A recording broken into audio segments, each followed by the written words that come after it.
Nos clients sont tous orientés bas carbone depuis les nouveaux textes réglementaires qui s'imposent à eux. Simplement, ils n'ont pas su acquérir les compétences nécessaires dans leurs équipes et donc ils reportent sur leurs prestataires et les entreprises et les promoteurs comme nous ces questions en nous demandant de leur apporter toute la valeur ajoutée relative à ces ambitions environnementales. Les enjeux environnementaux de nos clients ont trait encore plus aujourd'hui qu'hier à développer des projets qui concrètement sont frugaux en énergie dans leur phase d'exploitation. Pour autant, il ne s'agit pas d'oublier la production de carbone liée à la construction des bâtiments. La réglementation environnementale RE 2020, qui est entrée en vigueur depuis le 1er janvier 2022, nous en propose un cadre de calcul strict. Nos clients attendent que nous venions les conseiller dans le respect de ces réglementations environnementales, en développant des solutions adéquates en fonction de leurs différents projets. Il peut s'agir d'utilisation de béton bas carbone, de construction en bois, d'isolation biosourcée ou de la combinaison de ces différentes techniques de construction. Nos objectifs à nous, c'est de nous démarquer de nos concurrents.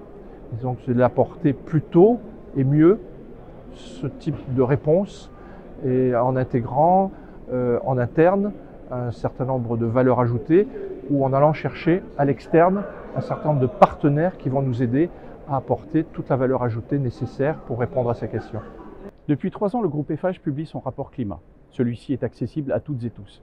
Eiffage Construction considère qu'il est de son devoir d'entreprise responsable et citoyenne, d'une part de mobiliser ses ressources pour limiter les émissions carbone liées à son activité, et d'autre part de mettre sous tension ses expertises pour développer les solutions bas carbone au profit de ses clients.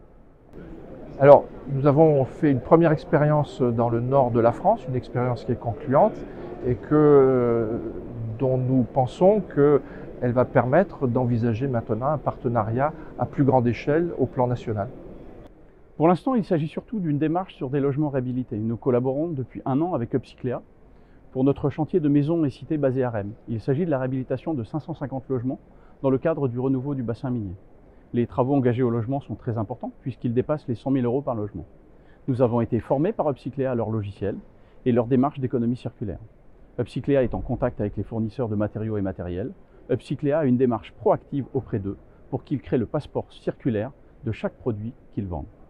Grâce à cette collaboration, nous avons pu déterminer la signature circulaire de nos logements. Chaque gisement, c'est-à-dire chaque matériau ou matériel mis en œuvre, est examiné au travers d'un passeport circulaire. Nous examinons l'empreinte carbone, la circularité, la non-toxicité et la valeur résiduelle de ces gisements. Notre collaboration avec Upcyclea nous permet dès à présent, pour la 2e tranche de travaux, de proposer de nouveaux produits.